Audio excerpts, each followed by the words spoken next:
Hi, I'm Pete Knight, thanks for joining me. So today I'm going to break some of your gear. Ever since I put out the video showing how I built a carabiner braking rig, people have been sending me bits and bobs of kit.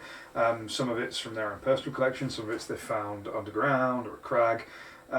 So what I thought I'd start is a series of short videos where I will break anything that you send me that I can possibly break. And to start the ball rolling, I have 3 carabiners here. These were all donated by Alex Reed, who is a member of the TSG Caving Club in Custon, in the Peak District, so thank you very much, Alex. We have some CT alloy carabiners here that have been underground for quite a while on some fixed diggers rigging. They're rated for 23 kilonewtons normally. We'll see what they snap at, but first I'm going to show you the damage a little bit closer. So these are the 3 carabiners that Alex sent in. So this was off fixed diggers rigging in Ride of the Valkyries. The first one here is actually not too bad. There's areas on the gate where we've got kind of some pitting and some flaking there. The main body overall though isn't too bad. So I suspect this one will break kind of at or above its rated strength. We shall see. We'll use this one as a reference sample and see how it compares to the ones with a bit more corrosion. This one here is probably middle of the 3 samples. So we do have some corrosion up here in the bearing point, but the body itself is just generally a lot more kind of rough and flaky. The screw doesn't operate anymore, so there's some corrosion going on in there. It might have just bound up, or there might have been some kind of expansion inside there. Who knows? A little bit of pitting. Yeah, not too great. And this is probably the worst of the 3, so doesn't look too bad from this side, but as we roll it over we can see on the bearing point up here, really rough and pitted. It's lost a good amount of metal from in there. I can catch my nail in that. Again, a bit like the middle one, it's kind of rough in places all over. The screw still works on this one though, but I suspect this will possibly be the weaker of the 3 because it's lost a bit more metal, but we will find out when we pop these on the test rig. Okay, so I've got the first of Alex's samples here. This is the one that had the least corrosion on it, so this is the one that's most likely to break, closest to its 24 kilonewton original minimum braking strength. I've got to put a shield over just so when it breaks I don't risk bits of metal flying around and hitting me or the camera. You should be able to see that well enough. Just start the screen capture on the load cell. Okay, and here we go.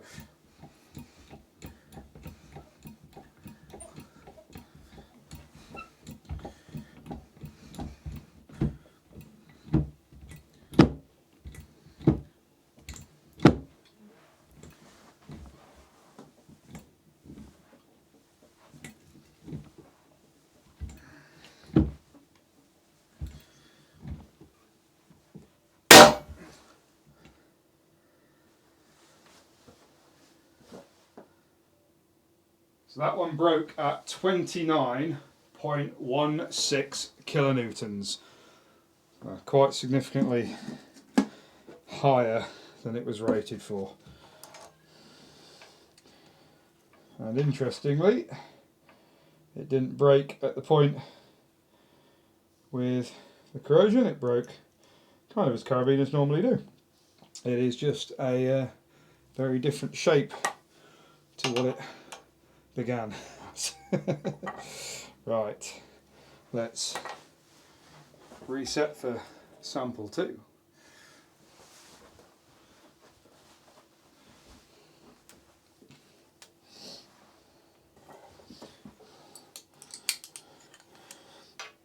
So this is the one that had the corrosion on the gate. The gate had seized on this one, so I can't screw it up.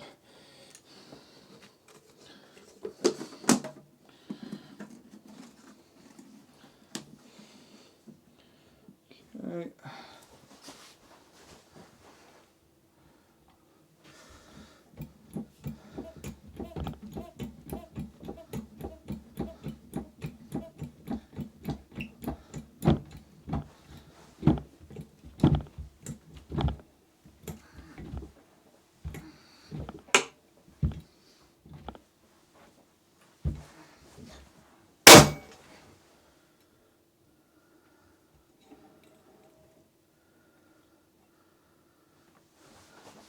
That one broke at 26.4 kilonewtons. So a drop over the largely undamaged one, and missing bits of this. Oh, that's ended up all the way over there in with the load cell. So that's broke at the bearing point, that way around, which is where there was some corrosion. Right. Okay. So lastly then we have the one with the more significant corrosion up at the bearing point. This is the one I was expecting to be the weakest sample, but let's see. This one will screw up. Okay, so the damage is all up at this end, or the deep damage all up at this end, so that's where you'd expect it to break, but we do tests like this to find out stuff and learn new things, so who knows.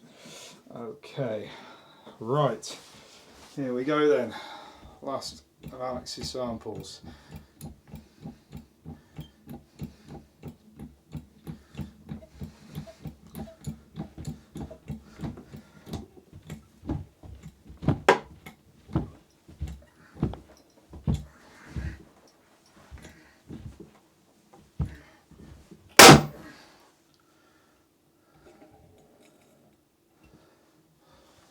Okay, that one broke at 27.6 kilonewtons, so a little bit above the last one, definitely less than the first. Oh, there's dust coming out of here, and we again have a missing piece of carabiner. It's gone all the way down to the other end of the setup. There we go, and that broke right on the damaged section, kind of as predicted, which is kind of nice to have that confirmed.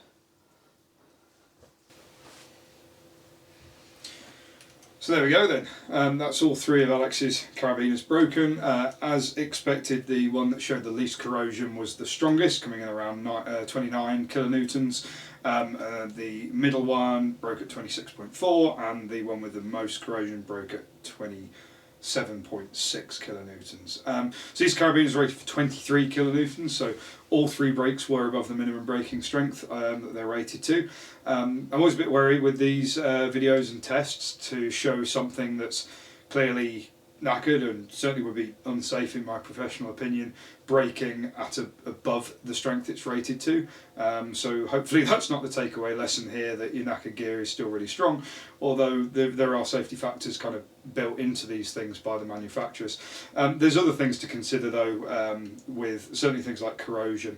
You know, it may not have broken at a strength that was likely to cause us injury during use, but the function was impaired, so one of the screws stopped working, the gate hinges were all a bit rusty, the carabiners were really rough, so any fixed ropes on them or any slings you attach them to are going to get chewed up pretty quick, and generally it's always going to be the textiles that we're more concerned about breaking on us. So yeah, it's not kind of, the message isn't that because these broke above their rated braking strength, even though they were knackered, that you should carry on using your knackered gear. There are other factors, but yeah, it's always interesting to do these, learn something every time. So thank you very much, Alex, for sending in those carabiners, and if anyone else has got any dodgy kit that they want to send me to break on camera, I'll be very, very welcome to. I'm currently working on a soft goods braking rig. That's something I'm going to have to do outside because I only have a short amount of throw on the hydraulics here, so I can only really break metal work. So to do slings and ropes and textiles and things, I need a slightly different setup outside, which I'm working on, but do send me any of that stuff. Yeah, you can get in touch with me on UK Caving at CaverPete, or find me on the website peakconstruction.com and contact me through there. Thank you very much for watching.